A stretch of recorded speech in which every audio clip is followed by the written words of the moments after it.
Hello Shavon Society, welcome back to another video. If you are new here, go ahead and hit that subscribe button at the end of this video. Actually right now, just go ahead and hit the subscribe button and the little notification bell next to it so you get a notification every time I post. I definitely have content that you can already binge watch, but you're going to want to see the content that I have coming up next. So as you can tell by the title, we are here today to talk about niching as an esthetician. Now, I have been back and forth on if I was going to create the video like this. Disclaimer, by the way, you're going to hear my kids in the background, but if you're new here, then just get used to it. If you're an OG, you already know my kids going to be in the background. They're playing like nursery rhymes, so you're going to hear the songs. Hopefully I don't get copyright. And I'm looking at my phone because I have my notes. So just don't mind everything that I got going on. Let's just get to the information. So we're jumping right into it. And what I was saying was I've been back and forth on creating this video specifically just because I don't want people to get the wrong message of if it's right or wrong if you are a niche esthetician or if you're not. Because honestly, there are pros and cons going either route. So that's the direction that I'm taking with this video. I'm just basically going to be talking about the pros and the cons of each. And I have about 3 pros and 3 cons because I tried to make it very simple, and you guys know I like to be detailed but straight to the point with the information, so it's easy for you to obviously retain it. And then if you want more in-depth stuff like this, I obviously have coaching calls available, and then of course my mentorship program where you can get one-on-one time with me to talk about anything that you possibly need help with your beauty business. So look in the description below for links to any of like my courses, training, and booking some type of coaching call with me.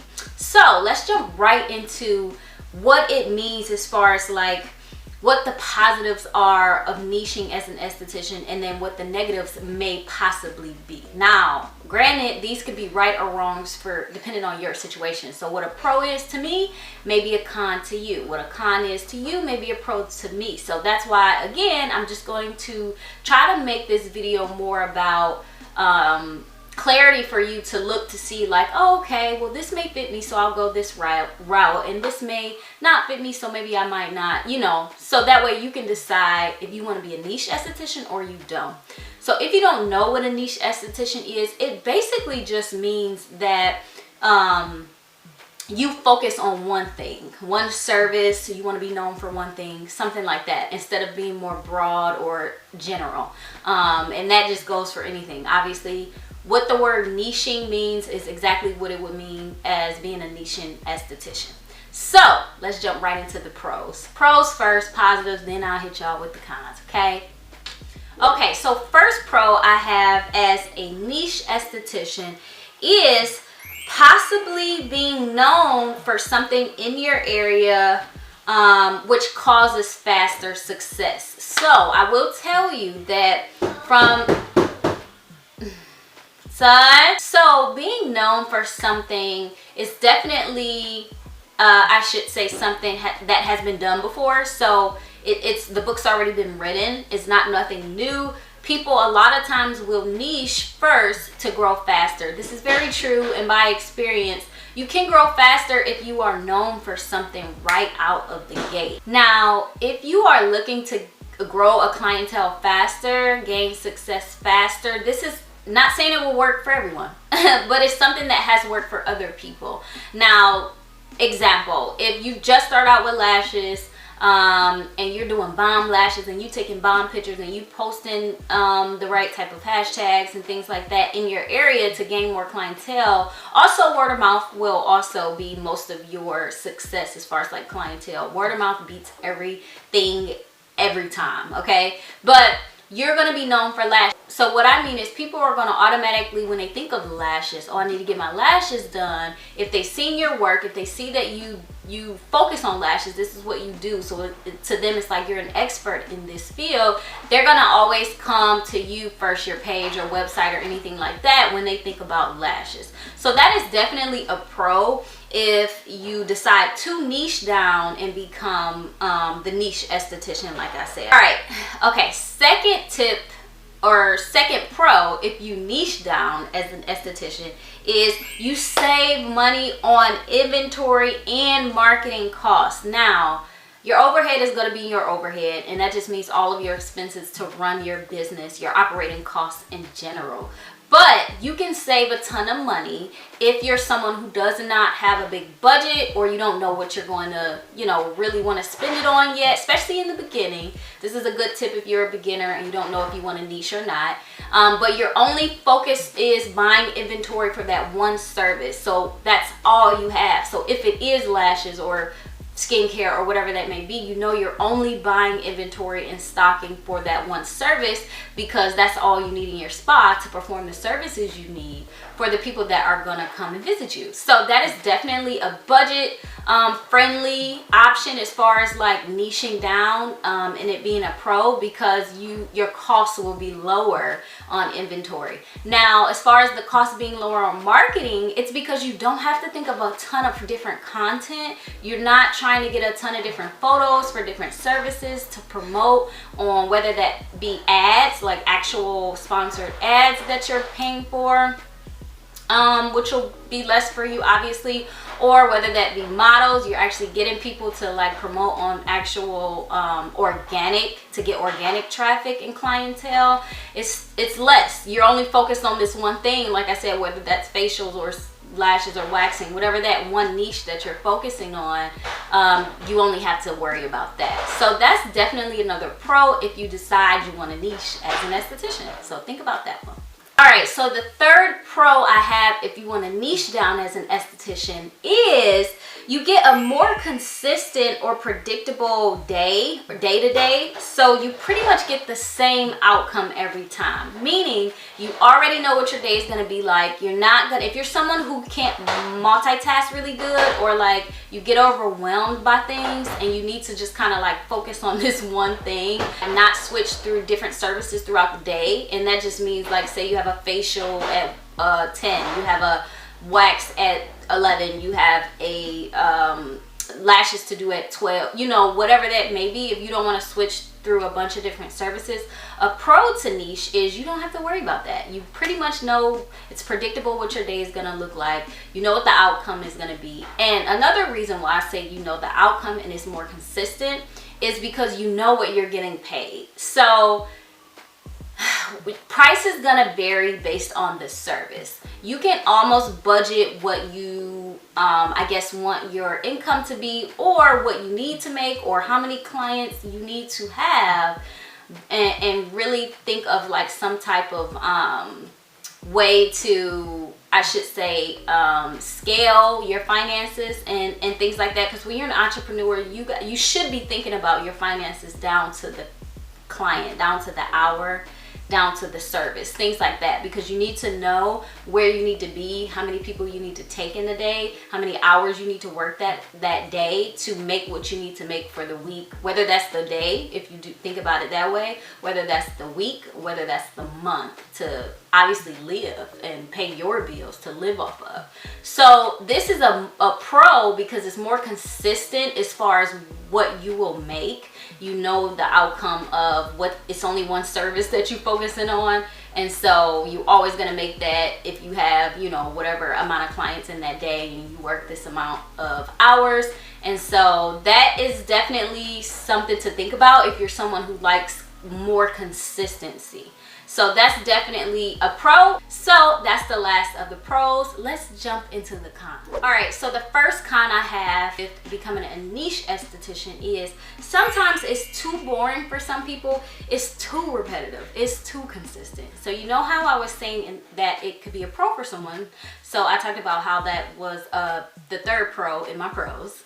But for some people, too consistent, or like things that are too routine can be very boring to a lot of people. So if you're someone who wants a little bit more of an unpredictable route, some spice in your day, that's totally fine too. So that can be a con for someone who is thinking about whether they want to niche or not as an esthetician, because if you niche, then it's gonna be boring to you if you're only doing the same thing every day, all day. okay? So think about that as well. All right, so the second con I have, if you decide to become a niche esthetician, is kind of subjective. Well, all of these are pretty much subjective for the most part, but this one definitely is, because it just depends on your clientele. But it is not being able to offer your regular clients more services that they need, so less money making opportunities for you as the professional, or as the esthetician or cosmetologist or nail tech, whatever your beauty profession is. Now this is a big one, because this kind of applies to majority of the people. Like I said, it's subjective, but it just depends. But most of your clients, if they come to you and they get one beauty service, they go to someone else to get other beauty services. So if you're someone who wants to capitalize on one client and like really being able to give your clients all the services, like they do get their eyebrows, if they get their lashes, if they, you know, their waxing, and then their skincare, their facials, just speaking on like general esthetician stuff, if you go the general esthetician route, like doing facials, waxing, and lashes, then you're able to make the most amount of money for you, because if they know like, oh, you do all of these things, wow, I could just come to you for my brows. I could come to you for my Brazilian waxes. I can come to you for my skincare. I can come to you for whatever your, like I said, general things that you may offer may be. So that can be a con if you are juggling between becoming a niche esthetician or not. Because if you do become a niche esthetician, you can't capitalize. You can only make money for that one service that you decided to niche in, and not the other things that you could possibly make more or whatever for. So think about that one, think about that one, think about that one. All right, so my third con for this topic is feeling no growth professionally and clients looking for more, not a lot of different content options and things like that. So if you're someone who don't like to feel boxed in just in general, you're just creative, like this is really something that you want to, it's so many things you want to tap into, then it definitely could make you feel like you're not growing professionally. I don't know about you, but I know most of the people I know, whether you work a 9-to-5, whether you are an entrepreneur, serialpreneur, whatever your description occupation may be, everyone wants to feel like they're growing professionally. Everyone wants to feel like they're growing in life, in their job, and things like that. So I mean, so there may be a few in the bunch who just don't want to grow or do anything and whatever, but for the most, we're not speaking on that. We're speaking of my businesswoman, my beauty business people, the people who are watching me, and I know that you want to grow, you know, professionally. You want to constantly feel motivated. You want to feel like there's somewhere for you to go. There's more money for you to make. There's a next level for you to reach, or a goal to attain in your beauty business journey. So if that is for you, this niching may be a con, because if you're always doing the same thing and never kind of branching out to anything else because you decided to niche, that puts you in a box. So again, that can mess with you creatively if you like to create different content and do different things. And then also for your clients, if they kind of, it gets stagnant. Everything you do in life can sometimes feel stagnant and you can kind of plateau. So if that's a problem for you, then niching, this con will probably not work for you as far as like niching or not. So I hope you guys really thought about my pros, really thought about my cons, listen to my children in the background making a ruckus as they do, and really take your time and decide which route you would like to go. Each route is fine. No one is right or wrong, like I said, but it does really pertain to you and your lifestyle and how your mind functions, how you work, what type of I should say decision you make is gonna really make it true to you, because you know how you would thrive. You know that if you niche and focus on one thing, that's how you can operate. You know you'll thrive there. But if you know you can't operate niching down to one thing, and you operate more being creative and doing the multiple things, then there go your answer. You know what I mean? So really just kind of not do what anyone else is doing. or even saying, just focus on what you really know will work for you ultimately. You can always change, so don't think that you have to stay with the decision that you make. So that's another one too. So the 2 tips that I have that will end this video is you can start off by niching to gain clientele or the faster success, to be known for something in your area. Then open up more services and try to branch out other SD services. That's one tip I have. Ending off, like, you can start off niching and then change, or what you can do is not start off niching and decide to do all the things that you think that you're interested in now, facials, waxing, lashes, body contouring, all of that different stuff, and see what you're actually good at. See what you actually make money off of. What are people booking you for the most? Because that's a telltale sign of what you're good at, what people feel like you really experience or you master, or they get the best results or anything like that. And then start to pull things off of your services and booking sites and things like that. And then start to hone in and focus on the things that are actually making you money, so you're not spending money on inventory, marketing, or like stuff is just not on. Like, if you know you don't like doing hair, take the hair off of there. Like, you only like doing waxing, wax. You know what I mean? If you know you don't like doing skincare and facials, take facials out of your portfolio of services. So that's what I mean by you can do either or, so it's no right or wrong. But again, just focus on you, where you are in your journey. Take it step by step. Go watch a ton of my other videos that talk about all these different things with starting your solo esthetician business, or just it'll give you insight on if you want to go corporate route and you want to work in a spa and you want to be more of a contract esthetician, or you want to just solely be by yourself, because either way is fine, and being a solo esthetician is not for everyone. So just know that every topic I talk about doesn't apply to every esthetician. So that's why I wanted to break down what it meant to be a niche esthetician, the good and the bad. All right, so thank you guys so much for watching another one of my videos. I'm getting this room together, so just bear with me. And also, I really need a new camera because the sound on this camera is atrocious. I've had it forever. And then the video is just so, the autofocus is in and out. So if that happens, don't mind it. We will be upgrading, y'all, okay? But bear with me. Go ahead and binge watch some of my videos and subscribe if you have not already subscribed. And again, I will see you guys at the next video. Leave in the comments below what other videos you want to see. Okay. Bye.